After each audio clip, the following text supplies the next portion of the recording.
Politik itu tidak bisa dipegang, tidak bisa dipercaya.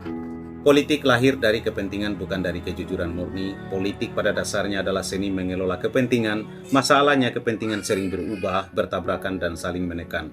Maka ucapan politik hari ini sering bukan kebenaran final tapi alat negosiasi, sinyal kekuasaan, manuver sementara. Yang diutamakan bukan apa yang benar tapi apa yang menguntungkan posisi saat ini. Politik berbicara pada publik tapi bermain di ruang tertutup.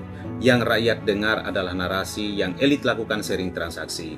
Sejak zaman Romawi sampai kerajaan Nusantara, janji diumumkan di alun-alun, keputusan dibuat di kamar belakang. Di sini lahir rasa kata-kata politik indah, tapi kenyataannya lain.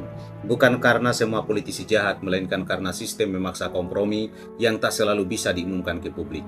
Kekuasaan cenderung melindungi dirinya sendiri. Sejarah manusia menunjukkan satu pola keras. Kekuasaan lebih takut kehilangan kuasa daripada kehilangan kepercayaan rakyat.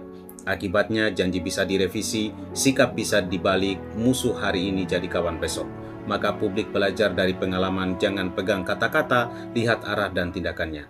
Bahasa politik memang tidak dirancang untuk jujur total. Bahasa politik adalah bahasa aman, bukan bahasa lurus. Isinya penuh kata samar, kalimat elastis, janji bersyarat. Contoh, akan diupayakan sesuai kondisi demi stabilitas. Bahasa seperti ini sengaja dibuat supaya bisa ditafsir ulang, tidak mengikat secara moral maupun hukum. Itulah sebabnya masyarakat merasa licin. Trauma kolektif, janji berulang, hasil nihil.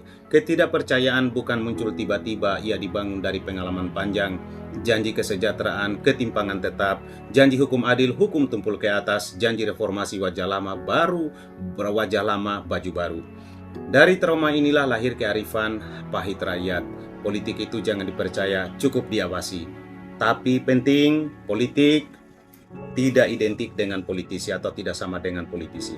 Ini bagian yang sering luput. Politik sebagai alat, dalam hal ini netral, politisi sebagai manusia penuh kelemahan. Ketika moral runtuh, politik jadi licik. Ketika rakyat apatis, politik jadi bebas tanpa kontrol. Jadi kesimpulannya adalah politik dianggap tidak bisa dipegang karena ia bergerak dalam kepentingan, berbicara ganda publik versus elit, dibungkus bahasa yang lentur dan diwarisi trauma janji yang dihianati.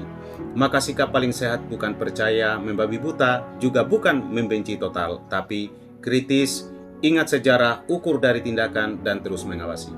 Itu menurut saya, dan sahabat sekalian silakan berkomentar bagaimana tanggapan Anda.